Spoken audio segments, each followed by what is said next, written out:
welcome back everybody. Before we begin the lesson today, I'd like to play the first 8 bars of the Schumann from this perspective, from the bass end of the piano. And I'd like you to carefully observe what my right thumb is doing.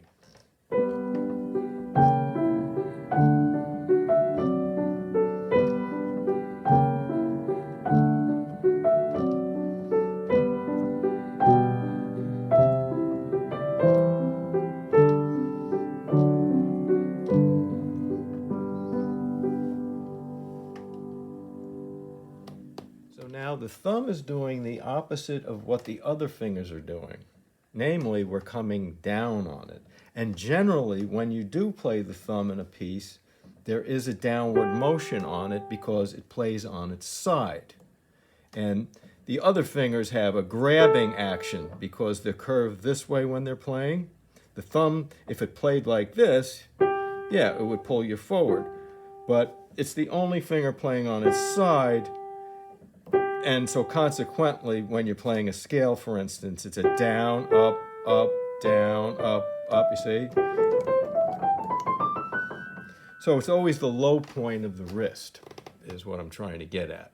So in the context of this piece, the thumb is going to be coming down, but it's attached to the note prior to it, which has just done an up motion with the wrist. So we had up motion, and now grab your wrist and just bring it down kind of this arc, this side of a circle coming down, and then continue the circle. And I'm talking about this wrist now. So we have the up motion, the wrist is circling over to the left, it's coming down, the thumb extends, see that? The thumb is extended. It's in a state of tension, the thumb, right here, because the thumb generally would be down there. So we have up, down. And this is a hard maneuver if your thumb doesn't have the strength to control this motion so that the note comes out exactly at the time you want it to come out and with the volume of sound that you want. I want to show you a good way to practice this. And we're just going to take pairs of notes. We're going to take the up note and the thumb, and then the up note and the thumb. So put your metronome on 60.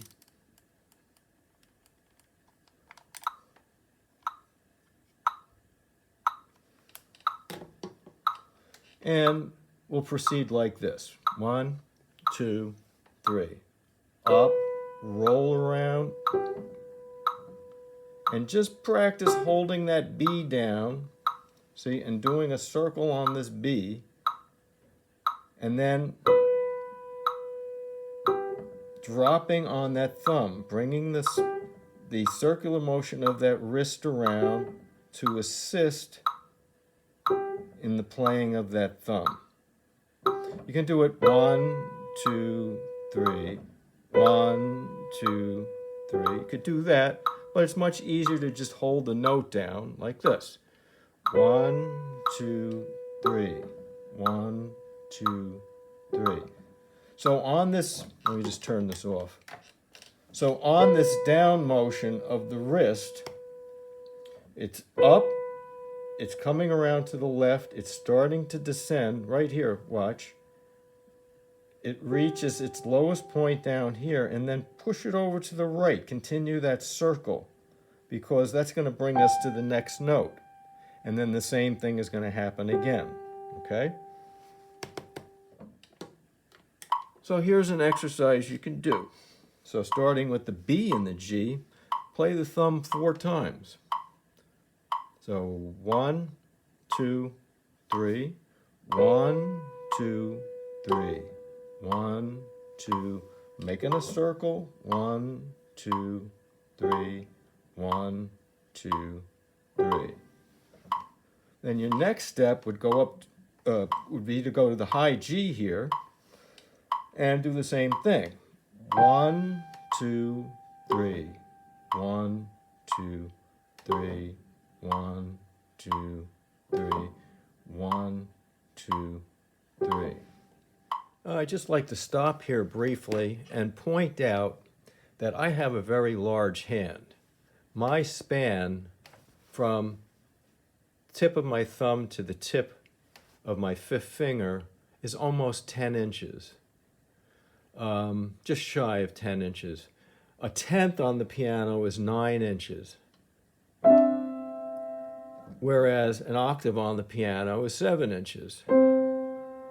And take a look at what my hand looks like when it plays an octave. There's no stress here. Compared to someone, say, maybe with an 8 or 9 inch hand, their hands would look like this. So I'm not experiencing a lot of tension when I play an octave. That's my point. So if you have a small hand, this maneuver of the G to the G would look like this. If I was playing a B, for instance, up here and had to stretch down to a G. Look at the difference now. Look at the difference of my thumb. Look at the extensor pollicis longus tendon out, the abductor tendon, just pulling that thumb out away from the hand and then lifting it gently and then bringing it down gently. This is extremely difficult. Okay? So if you have a small hand, it would look like this then. 1, 2, 3. 1, 2, 3. And you really have to stretch off of this high note so it's up and then come all the way over to here and then down. And the thumb is just making a little tweak like this, see? In this incredibly extended position. And it's got to be soft too. That's the hard part. So try that 4 times. It'd be like this. 1, 2, 3, 1, 2, 3, 1, 2, 3, 1, 2, 3. Okay, then we move on to the F sharp. Remember, we played that with the 4th finger and changed to the 5th finger. So we'd have this. 1, 2, 3. 1, 2, 3. 1, 2, 3. Now I can't come down as low as I did on the white keys, on this black key, on this F sharp, because I risked hitting these adjacent white keys. So you have to be careful there. So 1, 2, you're still coming down and going around in a circle with your wrist. 1, 2, 3, 1, 2, 3. The next maneuver is to play the E and the D with 4 and 3. So 1, 2, 3, and 1, and then thumb on this A here. So once again, 1, 2, 3, and 1, 2, 3. 1, 2, 3, 1, 2, 3. So do each one 4 times. 2, 3. Okay. So the finished product is going to look like this. 1, 2, 3. 1, 2, 3. 1, 2, 3. 1, 2, 3, and 1, 2, 3. So that brings us to our next step, which is this. 1, 2, 3. 1, 2, 3, which is connecting to that second note. So if we're moving the wrist circularly, let me just turn this off, we have up, 2, down, and look at this, my wrist is coming way over here so that I can negotiate that note comfortably and come up on it. So practice that, that's a good one. So 1, 2, 3, 1. See? Here's it without playing the thumb. 1, 2, my wrist comes down, bottom of the circle, I come all the way over, coming up, and the G goes down. And our next step after that is going to the E. So we had this, 2, 3, 2, 3, as the next step.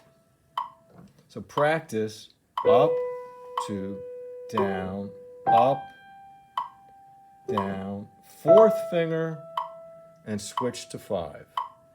1, 2, now down, fourth finger on E, and switch to 5. The next step is to play that E with your fourth finger and switch to 5, and then play the thumb. So 1, 2, 3, 1, switch, 2, and then go to the C. So 4, 5, and up. Fourth finger to fifth finger. So that's a tough one. 2, 2. And then when you get, for instance, to this E with 4, 5, you can practice going from the E to your thumb. And you're controlling this sound. And then you have the third finger on C, and you can practice doing your circles on that note, coming down, 2, 3, 1, 2, 3. So let's go through that section again in its entirety. So we have 1, 2, 3. We have the B, come down on the G, go up to the G, come down on the G. Now E, 2, 3, 2, 3. Okay, once again, making circles with your wrists. See? Up, circle, down, up, circle, down. Let's try that again. 1, 2, 3. 1, 2, 3. 2, 3.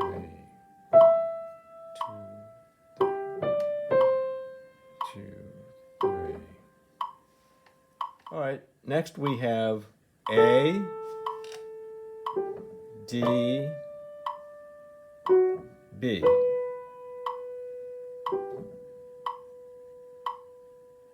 So let's practice this 4 times. Let's play the A with an up motion and then 4 strokes on the G right next to it. 1, 2, 3. 1, 2, 3. Hold that A down. 3. 1, making circles. 3. 1, 2, 3. All right, now let's do the D with the pinky and then the G. 1, 2, I'm sorry, it's the D and the F sharp. 1, 2, 3. 1, 2, 3. 1, 2, 3. 1, 2, 3. 1, 2, 3. And then we have the B followed with the G coming down. So let's try the B. 1, 2, 3. Up, 2, down. Make circles. 2, nice slow circle. Okay. So measures 5 through 8 will look like this. 1, 2, 3. Up, 2, down, up, 3.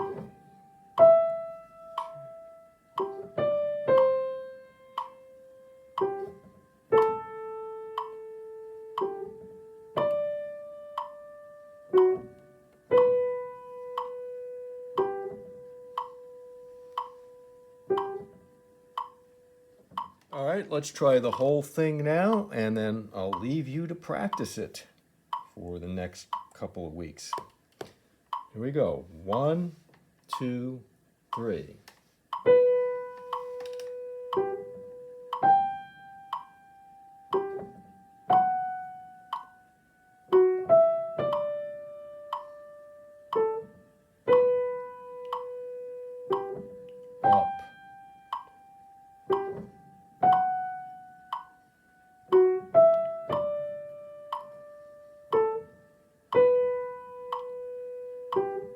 up, up.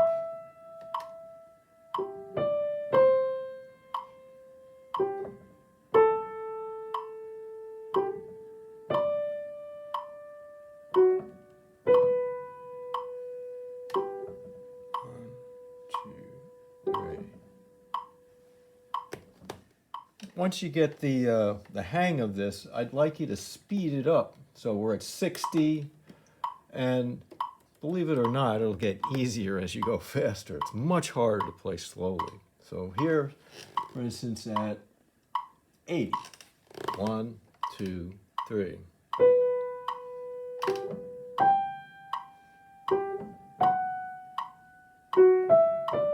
Much easier. Sorry, I missed that G because I'm talking.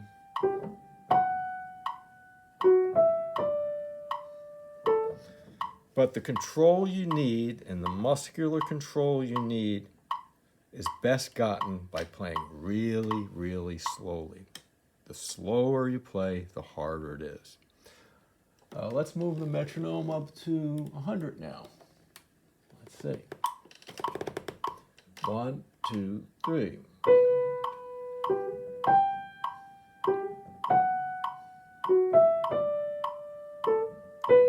See? See the circles?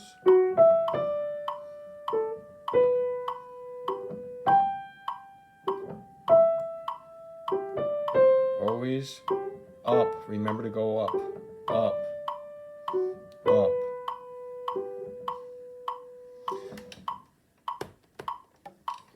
The other good thing about playing really slowly is that it allows you to do really gross motions with your wrist, which you can't do when you're playing faster. For instance, at 60, I can go 1 and make these huge circles and work it out that way. Watch what happens when I play much faster now. I don't have time to make gross motions like that.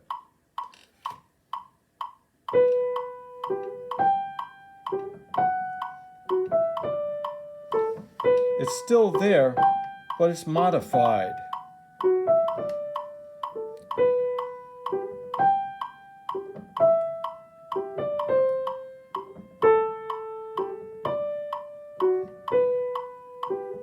See?